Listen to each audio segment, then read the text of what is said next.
नमस्कार, अपना प्रदेश उत्तर प्रदेश उत्तराखंड देख रहे हैं आप। मैं हूं आपके साथ पूजा मोहन पांडे। हम लगातार हर रविवार को 6 बजे जब आपके सामने आते हैं तो बात देवभूमि की करते हैं, उत्तराखंड की बात करते हैं, लेकिन आज उत्तर प्रदेश की बात कर रहे हैं क्योंकि मसला थोड़ा गंभीर है। एक बड़ी खबर सामने आ रही है। रविदास मल्होत्रा का एक ऑडियो वायरल हो रहा है। सपा के विधायक रविदास मल्होत्रा अतीक की मौत को भुनाने में सपा लगी हुई है। ये ऑडियो इस बात का प्रमाण है। रविदास ने अतीक की मौत का सियासी फायदा बताया है। हालांकि जनता टीवी इस ऑडियो की पुष्टि नहीं करता है। बड़ी खबर अहम जानकारी आपको दे रहे हैं। सपा के विधायक हैं रविदास मल्होत्रा। अतीक की मौत को भुनाने में जो सपा की भूमिका हो सकती है, किस तरीके से अतीक की मौत को भुनाया जा सकता है, इसका समीकरण बता रहे हैं। सपा के विधायक हैं रविदास मल्होत्रा। अतीक की मौत का क्या नफा, किसको नुकसान, ये सपा के विधायक कह रहे हैं। बहुत ही बेबाकी से अपनी राय साझा करते हैं और यहां भी बड़ी ही बेबाकी के साथ अपनी बात साझा कर रहे हैं।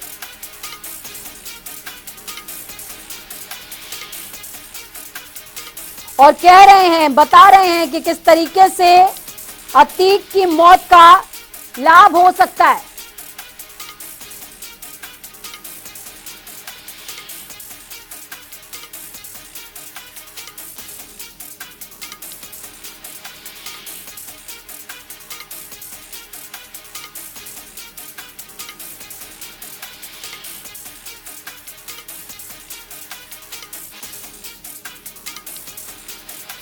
रविदास मल्होत्रा अतीक की मौत को भुनाने की बात यहां पर इस ऑडियो में कह रहे हैं। हालांकि जनता टीवी इस ऑडियो की पुष्टि नहीं करता है। ऑडियो में क्या कुछ कहा उन्होंने वो आपको सुनाएंगे। और मैंने हिंदू वोट बढ़ा लिए हैं और इस बार जो है मुस्लिम वोट पूरा पड़ेगा, इकट्ठा जाएगा। 2700 वोट मिलते हैं, इनको बढ़ते नहीं है। और 21,000 हिंदू वोट है। तो ये कहिए कि अब कि हमने हिंदुओं में कुछ काम किया है, हिंदू वोट बढ़ जाएंगे हमारे। और बाकी जो है वो यादव को ना लड़े, हमको हमारा कर दिए तो हम पक्का जीत जाएंगे। इधर तो जीत नहीं पाएगा, मुसलमान कोई और खड़ा हो जाएगा। देखिए किस तरीके से रविदास मल्होत्रा विधायक हैं जो कि सपा के, क्या कुछ कह रहे हैं एक बार फिर से आपको सुनाएंगे। और मैंने हिंदू वोट बढ़ा लिए हैं और इस बार जो है मुस्लिम वोट पूरा पड़ेगा, इकट्ठा जाएगा। 2700 वोट मिलते हैं, इनको बढ़ते नहीं है। और 21,000 हिंदू वोट है। तो ये कहिए कि अब कि हमने हिंदुओं में कुछ काम किया है, हिंदू वोट बढ़ जाएंगे हमारे। और बाकी जो है वो यादव को ना लड़े, हमको हमारा कर दिए तो हम पक्का जीत जाएंगे। इधर तो जीत नहीं पाएगा, मुसलमान कोई और खड़ा हो जाएगा। देखिए किस तरीके से अतीक की मौत के बाद समीकरण बताते हुए रविदास मल्होत्रा नजर आ रहे हैं। अतीक की मौत से क्या सपा को फायदा है, ये बड़ा सवाल है। अतीक का अंत, सपा का फायदा, ये हम नहीं कह रहे हैं, इस बात की बानगी बयां कर रहा है ये ऑडियो। हालांकि जनता टीवी इस ऑडियो की पुष्टि नहीं करता है। रविदास मल्होत्रा का ऑडियो वायरल हो रहा है।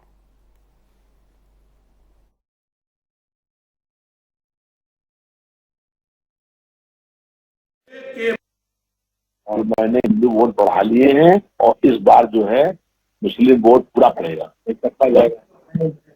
2700 वोट मिलते हैं, इनको बढ़ते नहीं है। और 21,000 हिंदू वोट है। तो ये कहिए कि अब कि हमने हिंदुओं में कुछ काम किया है, हिंदू वोट बढ़ जाएंगे हमारे। और बाकी जो है वो यादव को ना लड़े, हमको हमारा कर दिए तो हम पक्का जीत जाएंगे। इधर तो जीत नहीं पाएगा, मुसलमान कोई और खड़ा हो जाएगा। तो रविदास मल्होत्रा का ये ऑडियो हम आपको सुना रहे हैं। मैंने हिंदू वोट बढ़ा लिया है, इस बार जो मुस्लिम वोट पूरा साथ रहेगा, इकट्ठा रहेगा। वो कह रहे हैं कि इनके वोट बढ़ते नहीं है, इन्हें कुल 27,000 वोट मिलेंगे। 21,000 हिंदुओं का वोट है, इसलिए इन्हें कहिए कि हमने हिंदुओं के लिए काम किया है, हिंदू वोट बढ़ जाएंगे। हमारे साथ जो है यादव वोट है, यादव के साथ मुस्लिम खड़ा कर दिया तो यादव जीत नहीं पाएगा, मुसलमान पूरा खड़ा हो जाएगा, सारे मुस्लिम चले उधर जाएंगे और प्रत्याशी हार जाएगा। ये बात रविदास मेहरोत्रा कहते नजर आ रहे हैं। हालांकि उन्होंने हार जाएगा या जीत जाएगा ये समीकरण बताया है, वो थोड़ा सा कंफ्यूजिंग है, लेकिन ये जो सियासी समीकरण बैठाने की कोशिश रविदास मेहरोत्रा कर रहे हैं वो लगातार ऑडियो भी हमने आपको सुनाई है। सपा के विधायक है रविदास मेहरोत्रा। ग्राउंड जीरो का रुख करते हैं, तौकीर जुड़े हुए हैं हमारे साथ में। तौकीर किदवई राजधानी लखनऊ से जुड़े हुए हैं। तौकीर, क्या कुछ अपडेट है? देखिए क्या आपने रविदास मेहरोत्रा से बातचीत करने की कोशिश करी? क्या अतीक के अंत को सपा अपने फायदे के तौर पर देख सकती है? इस बात का दूर दूर तक अंदेशा है। देखिए, जाहिर तौर पर साजिद को सुनने के बाद एक बात तो साफ है कि ये बातचीत ये किसी एक पार्षद के टिकट को लेकर हो रही है। जाहिर तौर पर जो समाजवादी पार्टी ने जो विधायक हैं या विधायक प्रत्याशी थे 2022 के विधानसभा चुनाव में, उनको ही अपने अपने क्षेत्र का प्रभारी बनाया है। ऐसे में ये सबसे जरूरी है कि ये जो लोग हैं ये अपने अपने क्षेत्र के पार्षद जो प्रत्याशी हैं, जो इनके पास दौड़ लगा रहे हैं, अपने अपने जो विधायक क्षेत्रीय विधायक से गुहार लगा रहे हैं कि वो जाकर अखिलेश यादव से समीकरण बैठाएं, तो पूरी बातचीत सुनने के बाद एक साफ हो जाती है बात। थोड़ा अंदाजा भी लगता है कि ये पूरी बातचीत अखिलेश यादव के लिए कही जा रही है। तो जो रविदास मेहरोत्रा है वो ये बताना चाह रहे हैं, वहां पार्षद प्रत्याशी है जो आवेदक है, कि किस तरह से समीकरण बताए जाए आगे ताकि उसका टिकट फाइनल हो जाए। और जो गिनती बताई है उन्होंने 2700 वोट की, जाहिर तौर पर इस तरह के वोट प्रतिशत, ये इस तरह का वोट जो गिनती है ये पार्षद के चुनाव में नजर आती है। बिल्कुल। इतने ही चुनाव पर हार जीत हो जाती है। तो जाहिर सी बात है ये किसी एक पार्षद के टिकट के लेकर रविदास बात कर रहे हैं। हम इनसे बात भी करने की कोशिश भी करेंगे और ये भी जानेंगे भी, ये शाम तक तस्वीर भी साफ होगी कि आखिर वो कौन आदमी है जिसको जो इस तरह का ज्ञान दे रहे हैं कि हिंदू वोट इतना मिल जाए और मुस्लिम वोट इतना मिल जाए तो सीट निकल जाएगी। तो आखिर वो किसको इतना ज्ञान दे रहे हैं? और दूसरी बात, अगर वो किसी को ज्ञान लेकिन दे रहे अगर हैं, हम निकाय चुनावों में अतीक के मर्डर की हम बात करें तौकीर, तो क्या इसका प्रभाव नजर आता है? आप देखिए, कहीं ना कहीं सोशल मीडिया की अगर आप बात करेंगे तो दो धड़ों में लोग हैं। एक अतीक की हत्या को, लॉ एंड ऑर्डर को लेकर सवाल खड़े कर रहे हैं। वो कम्युनिटी कोई भी हो सकती है। हमारे सोशल मीडिया पे मेरे साथ जो लोग जुड़े हुए हैं मैं उनको देख रहा हूँ, वो एक बड़ी तादाद है, वो किसी भी धर्म से हैं, वो किसी भी समुदाय से हैं, लेकिन वो समर्थन नहीं कर रहे इस तरह की हत्या का। और एक लोग हैं वो ये कह रहे हैं, एक पक्ष ऐसा भी है तो ये मान रहा है कि अतीक माफिया थे, कोई संत नहीं थे, अगर उनकी हत्या हो गई तो बहुत हो हल्ला करने की जरूरत नहीं है। लेकिन सबसे बड़ी बात है कि अतीक सांसद थे, लोगों ने उन्हें चुना है, इसके बाद वो 3 बार के विधायक पहले रहे, अशरफ भी विधायक रहे। तो ऐसे में थोड़ा सा पॉलिटिकल बैकग्राउंड तो उन लोग का है, इससे इंकार नहीं किया जा सकता। लेकिन जो अगर जनता की बात की जाए वो दो धड़ों में बटा जरूर है। और सबसे बड़ी बात है कि इसके परिणाम, यानी कि अतीक हत्याकांड हो, चाहे वो असम एनकाउंटर हो या हत्याकांड, यानी कि जो प्रयागराज है वो पूरे उत्तर प्रदेश में हावी रहेगा। ये तो तय है कि इस चुनाव पर अतीक और अतीक के साथ जो पूरी घटना हुई है या उमेश जो हत्याकांड हुआ, ये पूरी इलाहाबाद, पूरे प्रदेश, यानी कि 75 जिलों पर, 74 जिलों पर ये इकलौता ऐसा जिला होगा जो हावी रहेगा। इसकी चर्चाओं पर ही चुनाव होगा और इसकी चर्चा जिस तरह से होगी, क्योंकि अभी माना जा रहा है कि 2 दिन बाद नामांकन का आखिरी दिन है, यानी मंगलवार को नामांकन खत्म हो जाएगा। चुनाव प्रचार के दौरान यही मुद्दे होंगे जो लोग चर्चा कर रहे होंगे। और कहीं ना कहीं जब वोट डालने जाएंगे तो भी देखेंगे कि लॉ एंड ऑर्डर पे वोट डालना है, लॉ एंड ऑर्डर मजबूत हुआ है या लॉ एंड ऑर्डर को लेकर सवाल खड़े हुए हैं। ये 2 मुद्दे हैं, अलग अलग सोच है, लोगों की अलग अलग राय है कि जो राय बनेगी आत्मसात से वोट करेगा। लेकिन ये तय है कि अतीक का मुद्दा हल्का नहीं पड़ने वाला है। नगर निकाय चुनाव पर यह मुद्दा गर्म रहेगा। बिल्कुल तौकीर, लगातार इसी तरह के समीकरण देखने को मिल रहे हैं और जिस तरीके से सियासत को 2 धड़े में डिवाइड करने की कोशिश लगातार समाजवादी पार्टी कर रही है, वो कोशिश इस मर्डर केस में भी नजर आती है। क्योंकि जिस तरीके से समाजवादी पार्टी हो, असदुद्दीन ओवैसी की पार्टी AIMIM हो या फिर कांग्रेस हो, तमाम दलों ने निंदा करी है इस हत्याकांड की, और निंदा के बाद हालांकि सभी कह रहे हैं कि जो चीजें होनी थी वो लॉ एंड ऑर्डर के हिसाब से होनी चाहिए थी, वो कानून के दायरे में होनी चाहिए थी, ये चीजें ठीक नहीं हुई हैं, लेकिन उसको एक राजनीतिक रंग दे देना वो अपने आप में बड़ी बात है। देखिए, अगर पिछली बात की जाएगी तो जो सरकार बनी 2017 में Yogi Adityanath law and order पर बनी थी, कहने कि सबसे बड़ा जो मुद्दा था वो जीरो टॉलरेंस था, अपराधियों पर पकड़, उनकी गिरफ्तारी और उनके ऊपर कार्रवाई। ये सबसे बड़ा मुद्दा था। 2017 में सरकार बनने के बाद लगातार योगी आदित्यनाथ इस पर खरे जो करते नजर आए।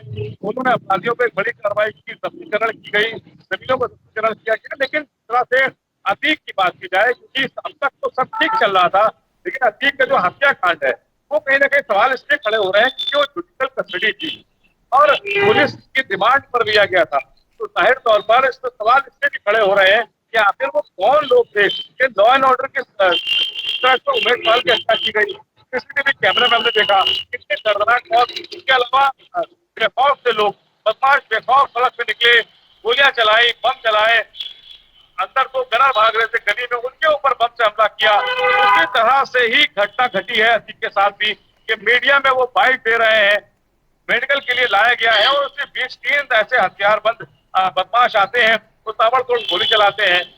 गोली चलाने के बाद पुलिस को सरेंडर भी कर देते हैं, वहीं पर उनकी गिरफ्तारी भी हो जाती है। फिर एक तरफ उनके बताया जाता है कि वो बहुत गरीब परिवार से हैं, लेकिन उनके पास से 8-8 लाख रुपए की पिस्तौल बरामद हो रही है। ऐसे में जो ताना बाना बुना जा रहा है पुलिस की तरफ से कि ये आईएसआई एजेंट थे या इनको रकम दी गई थी, कि किसके लोग थे, किसके कहने पे हत्या की गई, क्या कोई व्हाइट कॉलर लोग हैं इस हत्या के पीछे, तो कई तरह के सवाल है, इसमें पुलिस अभी खामोशी साधे हुए है।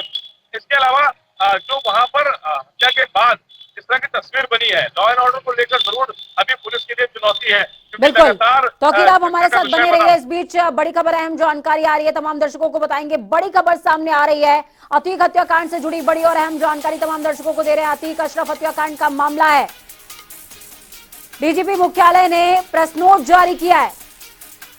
अतीक हत्याकांड में यह प्रेस नोट जारी किया गया है।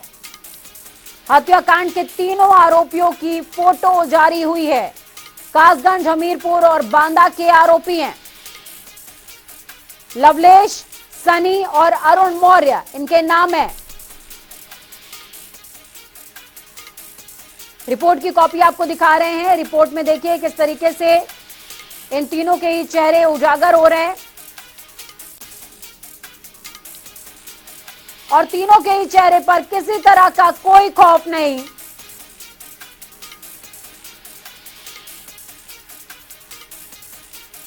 तस्वीरें आपको दिखा रहे हैं जो रिपोर्ट डीजीपी मुख्यालय से जारी हुई है, उनकी तस्वीरें हैं ये। तौकीर जुड़े हुए हैं ग्राउंड जीरो से हमारे साथ में।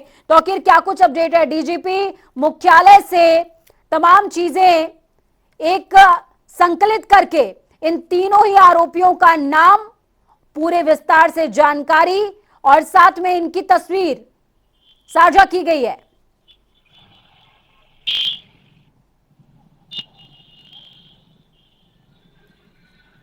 तौकीर का संपर्क हमसे टूट गया है। एक बार फिर से प्रयास होगा कि तौकीर से हम बातचीत कर सकें। इस बीच आपको बता रहे हैं डीजीपी मुख्यालय ने प्रेस नोट जारी किया है। तीनों आरोपियों की फोटो जारी हुई है। तौकीर जुड़े हुए हमारे साथ में। तौकीर, डीजीपी मुख्यालय ने तीनों की फोटो जारी करी है, तीनों आरोपियों की, क्या कुछ कहेंगे?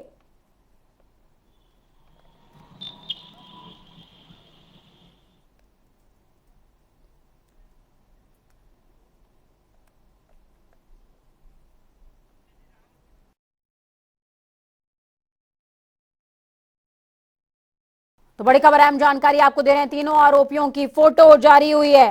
ये डीजीपी मुख्यालय से रिपोर्ट जारी हुई है।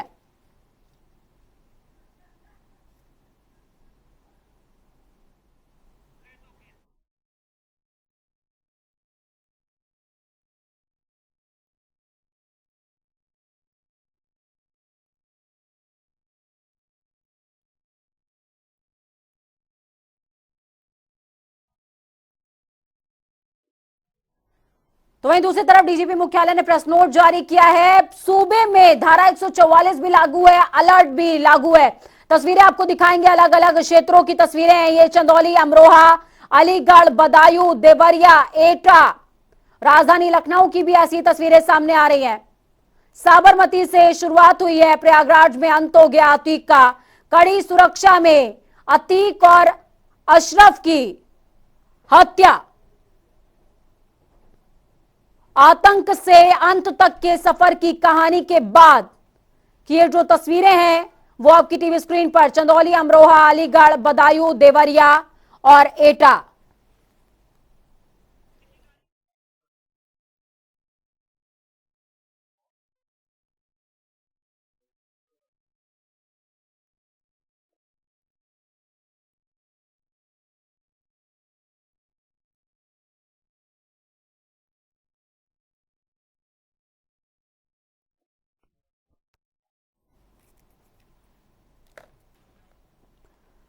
तो इस बीच आपको बड़ी खबर, अहम जानकारी दे रहे हैं। बड़ी खबर सामने आ रही है इस वक्त की, बेहद बड़ी और अहम जानकारी। अतीक अहमद और अशरफ हत्याकांड का मामला है। हत्याकांड में शामिल लवलेश के घर एसपी पहुंचे हैं। लवलेश के माता पिता और भाई से पूछताछ कर रहे हैं एसपी। मीडिया को लवलेश के घर से दूर रखा गया है। तस्वीरें भी आपको दिखा रहे हैं, एक्सक्लूसिव तस्वीरें हैं। शहर कोतवाली के क्योटरा का मामला, किराए पर लवलेश तिवारी रहा करता था। अतीक अहमद और अशरफ हत्याकांड का मामला, लवलेश तिवारी आरोपी है। लवलेश के माता पिता और भाई से पूछताछ इस दौरान की जा रही है। शहर कोतवाली के क्योटरा मोहल्ले में घर है। 3 हमलावर, 22 फायर, 44 सेकेंड। और तीनों हमलावरों में से एक लवलेश तिवारी, जिसके घर की तस्वीरें आपको दिखा रहे हैं। ये एक्सक्लूसिव तस्वीरें हैं जहां पुलिस पहुंची हुई है।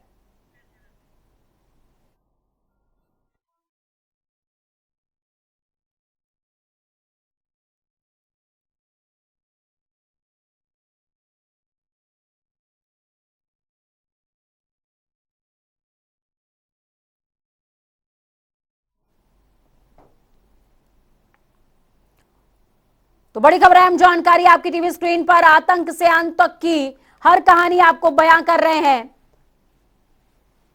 लवलेश के घर बांदा पहुंची हुई है पुलिस, साथ में एसपी हैं। लवलेश के माता पिता और भाई से पूछताछ की जा रही है।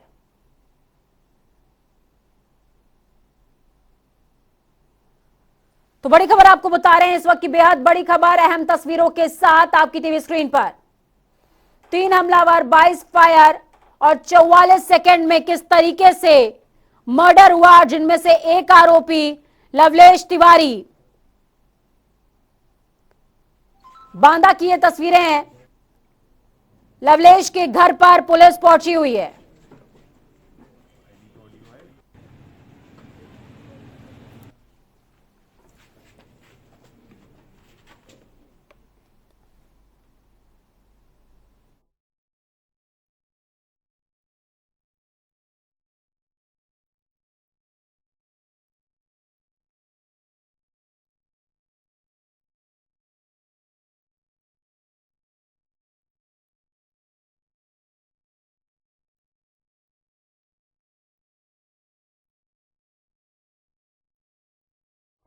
तो खबरों के बाद रुक करेंगे सीधे उत्तराखंड का। उत्तराखंड में कांग्रेस पार्टी में घमासान मचा हुआ है। आपसी गुटबाजी और बड़े नेताओं के एक दूसरे के खिलाफ बयानबाजी को रोकने के लिए केंद्रीय नेतृत्व ने कांग्रेस के वरिष्ठ नेता पीएल पूनिया को देहरादून भेजा है। आपको बता दें कि पीएल पूनिया ने कांग्रेस के 40 वरिष्ठ नेताओं से मुलाकात करते हुए सभी से कांग्रेस को मजबूत करने की बात कही है।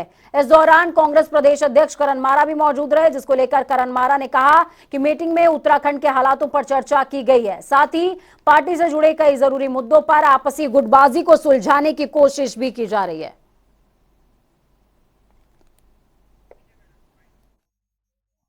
देखिए, कल वो आ गए थे और कल वो करीब 40 सीनियर्स से मिले हैं और उत्तराखंड के आज के हालात पे चर्चा करने के लिए वो आए हैं। चाहे वो अंकिता भंडारी मर्डर केस में बीजेपी का मिसहैंडलिंग हो चाहे वो 80 करोड़ हिंदू की आस्था का केंद्र जो जोशी मठ है उसके संग जो व्यवहार हुआ है, वो हमारे नेताओं से जो पार्टी के अंदरूनी विषय हैं उन सब पे वो चर्चा कर रहे हैं और कल वो यहाँ से निकलेंगे और हाईकमान को अपनी रिपोर्ट प्रस्तुत करेंगे। आपकी जो नाराजगी थी क्या उस पर भी जो चर्चा होगी? नाराजगी नहीं कहूँगा, क्योंकि मैं पार्टी का अध्यक्ष हूँ और मेरी जिम्मेदारी है कि सब कुछ ठीक चले और कार्यकर्ता का मनोबल ऊंचा रहे। तो उसी को देखते हुए मैंने कोशिश की कि मैं जो बयान है या इत्यादि है उसमें उससे पार्टी का कार्यकर्ता असहज हो रहा था और जो वो दिन रात मेहनत कर रहा था उसको लग रहा था कि यार मैं मेहनत तो कर रहा हूँ लेकिन परिणाम तो ये आ रहे हैं, तो उस चीज को रोक लगाने की कोशिश हुई थी और उसमें बड़े नेताओं से बातचीत हो रही है। मुझे लगता है परिवार का मामला है, जल्दी ठीक हो जाएगा। परिवार के बीच का मामला है, जल्दी ठीक हो जाएगा, ये करण मारा कहते हुए नजर आए हैं। वक्त छोटे से ब्रेक का, ब्रेक के उस पार खबरों का सफर लगातार जारी रहेगा। बने रहिए जनता टीवी के साथ। नमस्कार।